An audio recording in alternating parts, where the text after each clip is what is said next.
அம்மாயி என்ன பண்றீங்க உட்காந்துக்கிட்டு? நல்ல கேள்வி.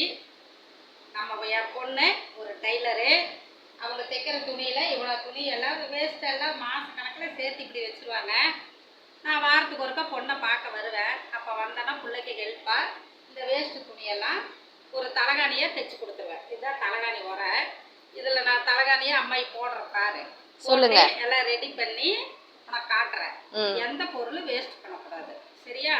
எல்லாமே யூஸ் ஆகிற மாதிரி நம்ம பண்ணிக்கணும்.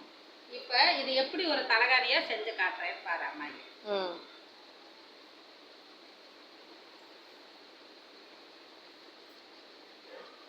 இந்த மாதிரி பெரிய துணியெல்லாம் பொண்ணு ஃபேஷன் டெய்லரு. அதனால நான் வந்தேன்னா இந்த மாதிரி கொஞ்சம் கொஞ்சம் பிட்டு பெரிய பெரிய பிட்டெல்லாம் டிசைன் எடுத்து வச்சுருவேன். எடுத்து வச்சுட்டு இந்த மாதிரி ஆகாத வேஸ்ட்டு துண்டு துண்டு பீஸ் எல்லாம் நல்லா பொறுக்கி ஒரு தலகாணி இதில் போட்டு வரும்போதெல்லாம் ஒவ்வொரு தலகாணி தைச்சு தலகாணி இல்லாதவங்களுக்கு ஒன்றா எடுத்து பக்கத்து வீட்டுக்காரங்களுக்கே நிறையா தலகாணி நான் கொடுத்துருக்கேன். தெரியுமா? தெரியாதே. வேஸ்ட் பண்ண ஒரு தலகாணி போய் வாங்கினா 200 300 போடணும். இதை அவங்க பஞ்சு வச்சு தயாரிக்கிறாங்க. நான் வந்து வேஸ்ட்டு துணியெல்லாம் உள்ளே போட்டு தயாரிக்கிறேன். அவ்வளோதான். ஏதோ நமக்கு தெரிஞ்ச சின்ன சின்ன தொழில். கஷ்டப்பட்டவங்களுக்கு தானே அந்த அருமை தெரியும். பொருள்களோட அருமை எல்லாமே காசு தான். அந்த இதுங்கிறோம். இதுவும் கூட தறியில் நெய்யணும். இது ஒரு இலை போனால் இதுக்கு இலை வாங்கி அவங்க நெய்யணும். எது வேஸ்ட் பண்ணணும்? ஏன் சாமி?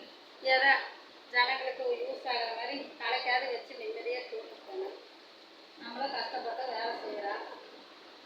பண்ணிட்டீங்களா? ரெடி பண்ணிட்டேன். எல்லாம் அந்த வேஸ்ட்டு துணியெல்லாம் இதில் போட்டு அமுத்திட்டேன். இப்போ நான் ஜாயின் பண்ண போகிறேன். மிஷின்லேயே தைச்சிக்கலாம், கையிலே தைக்கலாம், மிஷின்லேயே தைக்கலாம். மிஷினில் தைச்சிடலாம் அப்படின்ட்டு உட்காந்துட்டேன். இருசாமே தைச்சி காட்டுறேன்.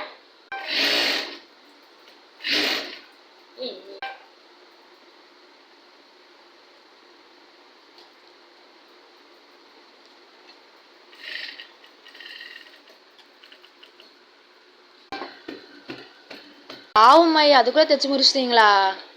நல்லா இருக்கா? ஒரு 10 நிமிஷம் வேலை தான் சாமி. சரிம்மா. பார்த்தியா? Super super. வேஸ்ட் பண்ணக்கூடாது. நமக்கு தேவையானதை நம்ம தேவையான பொருளுங்க செஞ்சு நம்ம வச்சுக்கணும். எவ்வளோ அழகாக இருக்குது பார்த்தியா? இதே போல் உங்களுக்கும் ட்ரெஸ் தைச்சு கொடுக்கணுன்னா கீழே டிஸ்கிரிப்ஷனில் நம்பர் தரோம். ஈரோட்டில் இருக்கிற அத்தனை பேர் வந்து ட்ரெஸ் தைச்சு கொடுக்கலாம். ஓகே, பாய்.